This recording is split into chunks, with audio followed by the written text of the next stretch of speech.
रुंटा company रुंटा sons private limited तरफर तेहराई ग्राम रे गोटे iron और बेनिफिसिएशन प्लांट बा विशोधनागार नुआ इंडस्ट्री गोटे स्थापना करने जनशुनानी करा जाइछि।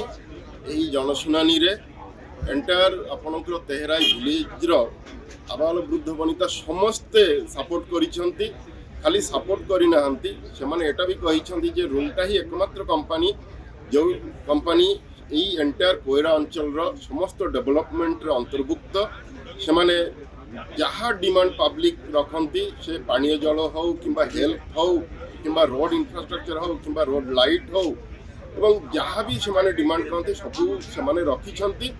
एवं या सहित जेहेतु से जगार जमी देइछंती एही विशोधनागार स्थापन करने तेणु मुख्यतः से डिमांड कर तेहराई ग्रामर प्राथमिकता दिज्वा उचित जे सेमानकर जहाँ भी क्वालिफिकेशन हो से क्वालिफिकेशन बेसिस रे सेमानकु से प्लांट रे नियुक्ति देबे। या सहित जो माने तो जमी देइछंती किंतु तांको घरे पिला छुआ नांती चाकरी पाई तो से परिवार रो मध्य जो माने वृद्ध व्यक्ति थिबे सेमानकु मध्य किछि पेंशन आकार रे मध्य सेमाने मंथली देबे। ता सहित से ग्राम रे पानीय जल ग्रामर उन्नतिकरण पाई हेल्थ रो सुविधा स्कूल रो गोटे पढ़िया डिमांड करछंती, स्कूल बस डिमांड करछंती एवं ता सहित स्कूल रे सॉरी स्कूल रे अधिका टीचर मध्य देवा पाई सेमाने डिमांड रखिछंती।